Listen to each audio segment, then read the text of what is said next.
பீகார் தேர்தல் முடிவுகள் பற்றி அரசியல் கட்சி தலைவர்களின் கருத்தை இனி கேட்கலாம். தற்பொழுது இந்திய கம்யூனிஸ்ட் கட்சியைச் சேர்ந்த திரு டி ராஜா அவர்கள் இணைப்பில் இருக்கிறார். அவரோடு பேசலாம். வணக்கம் சார். பீகார் சட்டப்பேரவை தேர்தல் முடிவுகளை நீங்கள் எவ்வாறு பார்க்கிறீர்கள்? பீகார் தேர்தல் முடிவுகள் இன்றைய கால சூழலில் மிகவும் முக்கியமான முடிவுகளாகும். பீகார் மக்கள் மிக தெளிவாக தீர்மானகரமான தீர்ப்பை வழங்கி இருக்கிறார்கள். பாரதிய ஜனதா கட்சிக்கு இது பெரும் தோல்வி.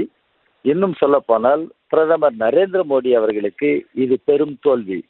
முன்பு எப்பொழுதும் ஒரு பிரதமர் ஒரு மாநில சட்டமன்றத்துக்கான தேர்தலில் களத்தில் இறங்கி இப்படி செயல்பட்டது இல்லை. திரு நரேந்திர மோடி அதை செய்தார்.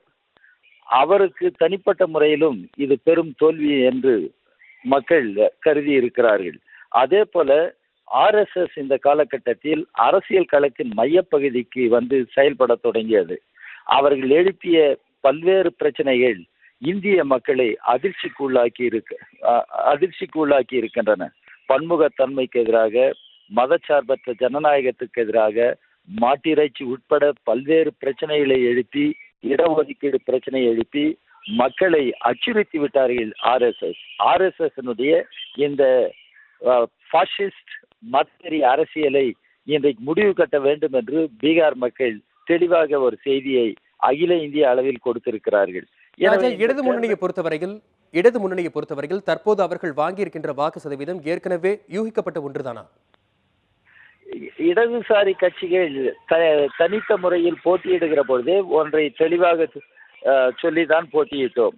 இந்திய அரசியலில் இடதுசாரி அரசியலை முன்கொண்டு செல்ல வேண்டும், மக்களை இடதுசாரி கொள்கை நிலைக்கு திருப்ப வேண்டும் என்ற முறையில் தான் தேர்தல் களத்தில் இறங்கினோம்.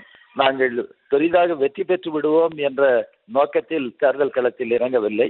ஆனால் இடதுசாரி கட்சிகள் அவர்களுடைய அரசியல் கொள்கை இவற்றை முன்னெடுத்து செல்ல வேண்டும், மக்களிடம் போக வேண்டும் என்ற முறையில் தான் தேர்தல் களத்தில் பங்கு பெற்றோம்.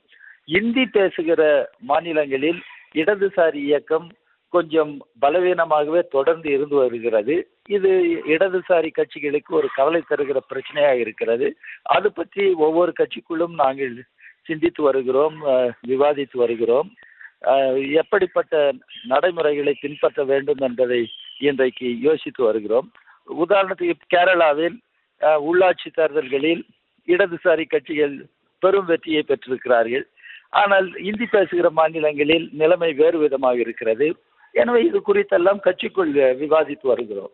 திரு டி ராஜா, உங்களை பொறுத்தவரையில், தென் மாநிலங்களை பொறுத்தவரையில் இடதுசாரிகள் கூட்டணி வைத்தால் கண்டிப்பாக வெற்றி பெற முடியும் என்கிற ஒரு நிலைப்பாடு இருக்கிறது என்கிறீர்களா, அல்லது கூட்டணி இல்லாமலேயே தனித்து அவர்களால் இருக்க முடியும் என்று கூறுகிறீர்களா?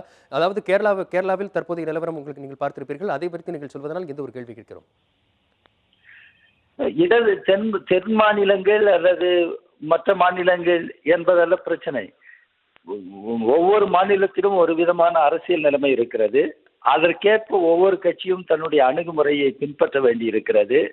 கேரளாவில் இன்றைக்கு ஏற்கனவே இடதுசாரி ஜனநாயக முன்னணி உருவாக்கப்பட்டு அது ஒன்றுபட்ட முறையில் செயல்பட்டு வருகிறது. எல்லா தேர்தல்களிலும் ஒன்றுபட்ட முறையில் களத்தில் எதிர்கொண்டு வருகிறது.